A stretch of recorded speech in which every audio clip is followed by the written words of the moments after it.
What's up, YouTube? This is Too Raw for TV. All right, so before I get into this video, I want to give a big shout out to the brother Aram for the donation to the channel via the PayPal. Much respect to him for showing love to Too Raw for TV. And he asked a question. He said, should Aris Gilmore and Dan Issel be ranked higher because of their ABA records, much like Dr. J? Now, of course, we have been of the opinion that Dr. J has become almost criminally underrated by modern NBA so-called pundits and historians. They point to him not having, quote, the bag, He didn't have a great jump shot. He couldn't shoot threes. He didn't have the greatest handles, et cetera, et cetera. And it's interesting because Dr. J came out recently and said that he's rather unique as a small forward because as a small forward, he played more like a power forward. And that's interesting that he makes the observation because it's very true. Also, when you look at Larry Bird, although he's listed as a small forward, the first couple of years of his career, he played a lot at the power forward position. And then toward the end of his career, he played the power forward position. So these guys oftentimes were not what you would consider true small forwards or didn't always just play their position. There's this argument today that, today is positionless basketball. Well, a lot of those guys back then didn't always just play one position. Michael Jordan, throughout his career, even though he's listed as a shooting guard, there were times he played small forward. We remember that season, I think it was 88, 89, where for many of those games he was a point guard. And when he was with the Washington Wizards, often he played at the power forward position. So that leads me to Dan Issel. Dan Issel is considered a power forward, but for many years, he actually played at the center position, where sometimes his numbers suffer a little bit because he was undersized. I think he was only 6'9", and I want to say 235. So even back then, that was undersized. He wasn't the fastest guy. He wasn't a great leaper. He wasn't a great defender. So these are things that go against him. But he was an exceptional scorer. And he was an exceptional scorer. And even though he wasn't the most athletic guy, he was what you would call very crafty. And he was very good at getting shots off. And the numbers bear that out. When you combine his ABA and NBA stats, he scored 27,482 points in his NBA career, in his professional career. Now, when you look at his resume, let's look at Dan Issel's resume. Give me 1 second here.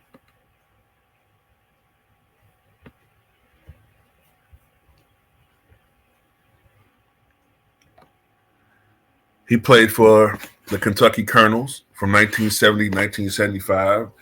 The last 10 years of his career, he played for the Denver Nuggets and moved to the NBA after the ABA-NBA merger of 1976, ending his career in 1985.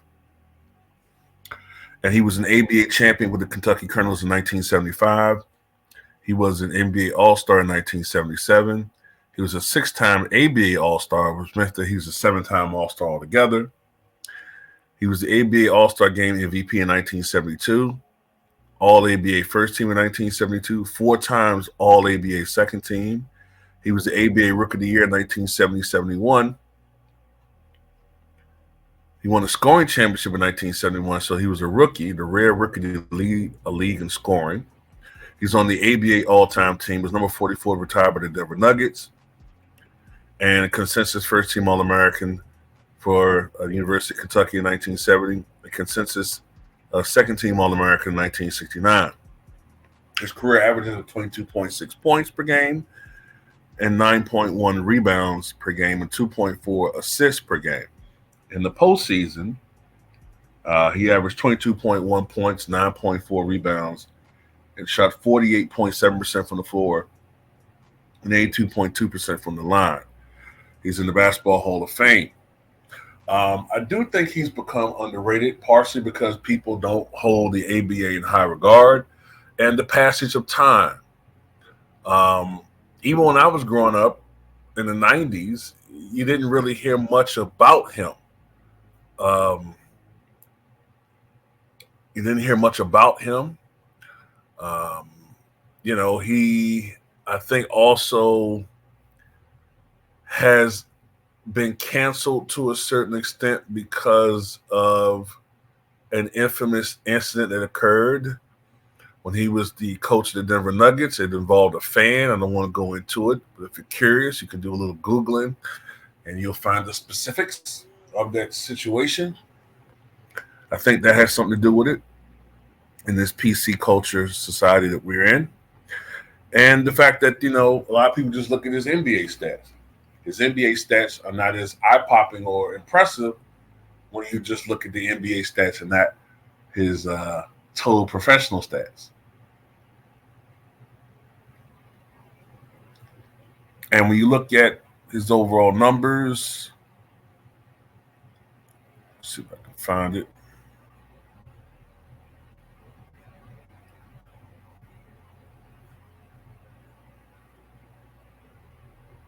When you look at Dan Issel's overall stats, his PR rating, I think, is 21.4, which is on par with all-star level. He shot 49.9% from the floor for his career, so just a hair under 50%. 79.3% from the free throw line. Wasn't much of a three-point shooter, but that's to be expected. You can make the argument some of his numbers were a little bit inflated because of the competition level of the ABA and the speed of the league. But he still performed at a very high level past his prime with the Denver Nuggets when he was in the NBA. And not to mention the fact that he's one of the great collegiate players of all time. So this guy is no stat pattern overrated chucker. This guy was a great all-around talent. His combined win share total is 157.8. And when you look at his first 3 years in the ABA, there are amazing numbers. His rookie year, he averaged 29.9 points, leading the league in scoring, 13.2 rebounds. His second year, he averaged 30.6 points per game, 11.2 rebounds. In his third year, 27.3 points per game, 11 rebounds. And he was a workhorse, too. He appeared in 1,218 games. And when you look at the amount of games he played, remember they had more games in the ABA. This guy was an absolute workhorse. He played in 83 games, 83, 84, 83, 83, 84, 79, 82, 81, 82, 80, 81, 80, 76, and 77. There was no load managing when it came to Dan Issel. And the guy played hurt. There's infamous photos, or famous photos, I guess I should say, of him smiling with his teeth knocked the fuck out. These guys were built different back then. They laugh at these load managing, nail painting, hair dyeing, skirt wearing buffoons that we see in the NBA today. Try to look at some of his advanced stats. See if I can pull some stuff up here.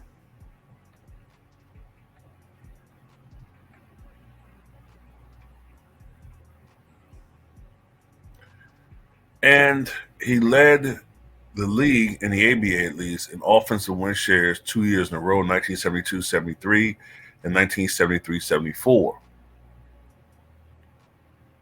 And I think I was doing a little reading.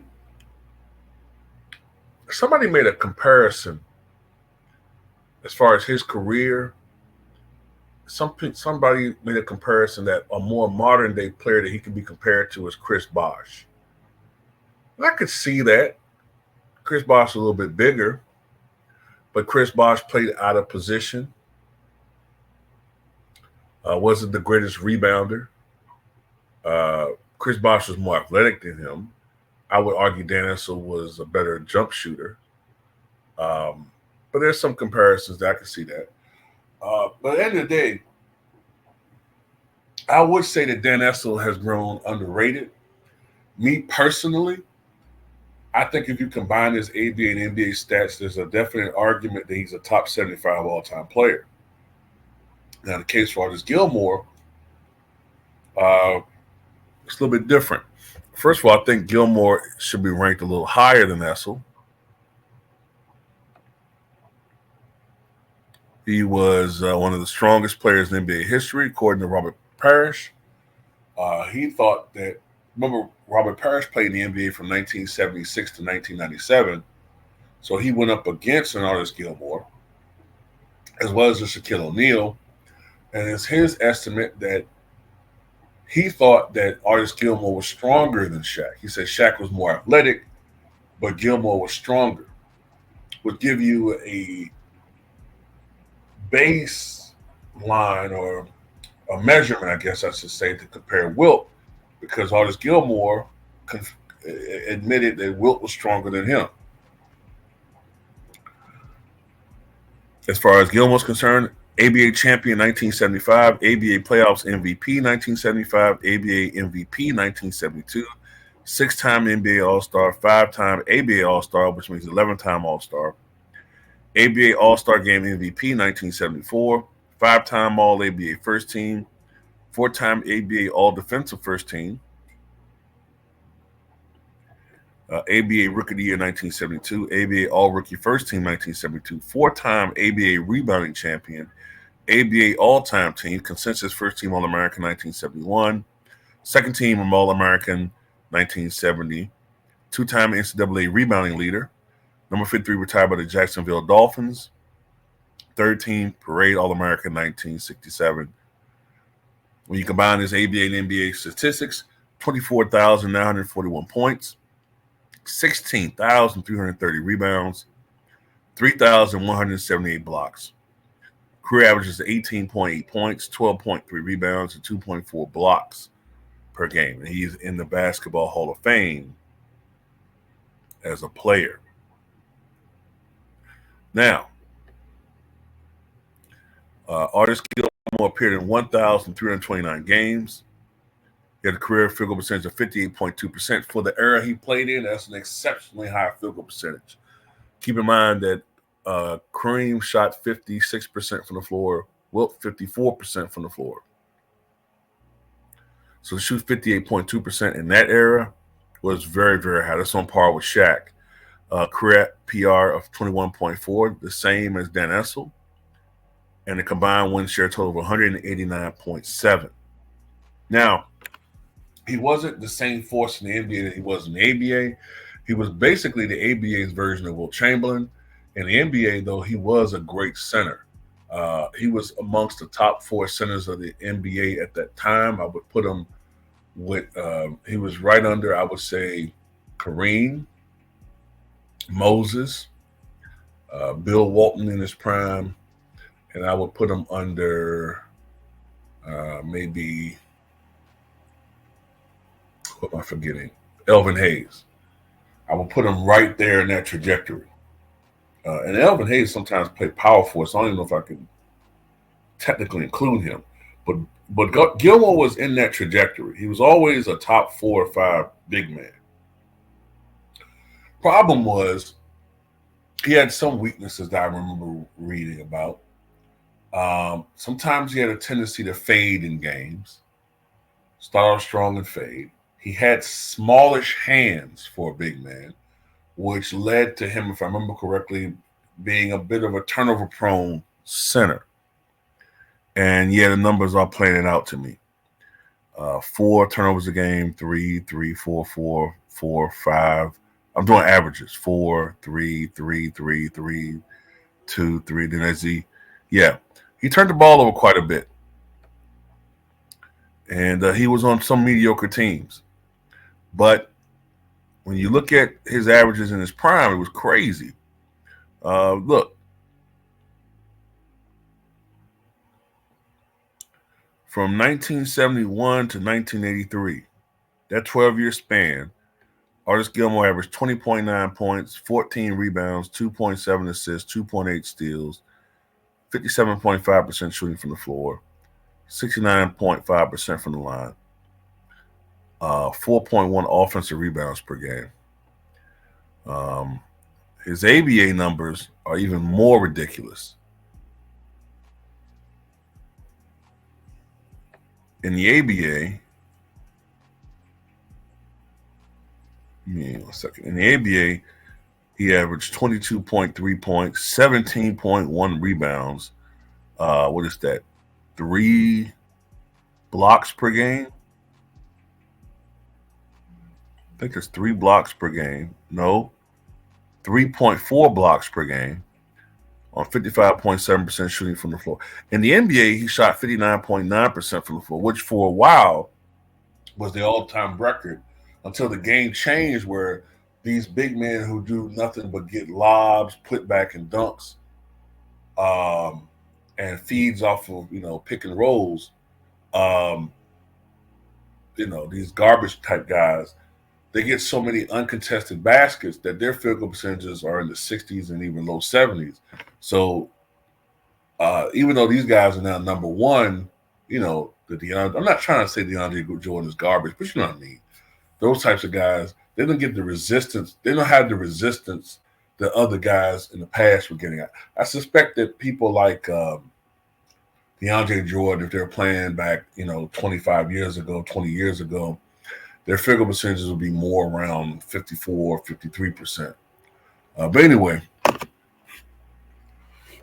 yeah, Gilmore is another guy, for the most part, that was a workhorse. Back in the ABA, they played 84 games a year. So look at this, 84 games, 84, 84, 84, 84, 82, 82, 82, 48. So now 80 got hurt. 82, 82, 82, 64, 81, 71, 82, 71, 24, 47. These guys were built different, ladies and gentlemen. They played hurt. Unless they had a serious injury, oftentimes requiring surgery, they, for the most part, played. Part of it was the motivation to get paid and the motivation that, look, if you don't have a great year, your market value is going to go down. Whereas oftentimes now, these guys have a set rate or, for the most part, the media is going to can keep your name alive, even if your play isn't matching what you're doing. Bronny James is a key example of that. But if the media turns against you oftentimes and present this reality that you're not a great player, your market value can plummet, like we saw with Russell Westbrook.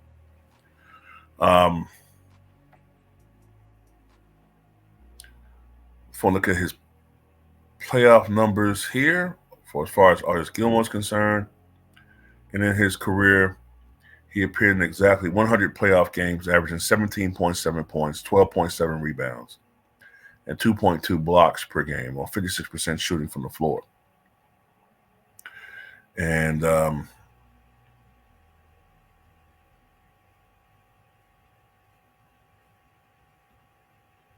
he led the ABA, in fouls in 1975-76. He led the NBA in turnovers 1977-78.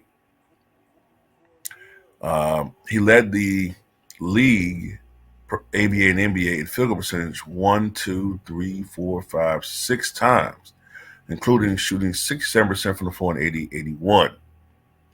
This guy was a very physical beast, you know what I'm saying? Players hated going against him in the paint. One guy who he really hated, one player that really hated going against Aris Gilmore was Kareem Abdul-Jabbar. Kareem was more of a finesse guy, and he hated going up against the more physical centers, the Moses Malones, but especially Aris Gilmore. He hated going up against Aris Gilmore. Gilmore was a guy that loved to issue out physical punishment. So at the end of the day, these two guys are very underrated, man. I would say Aris Gilmore should be a top 50 all-time player, or at least in that conversation. And yeah, I do agree that like Julius Erving, these guys have become underrated. Very much so. But anyway, tell me what you guys think.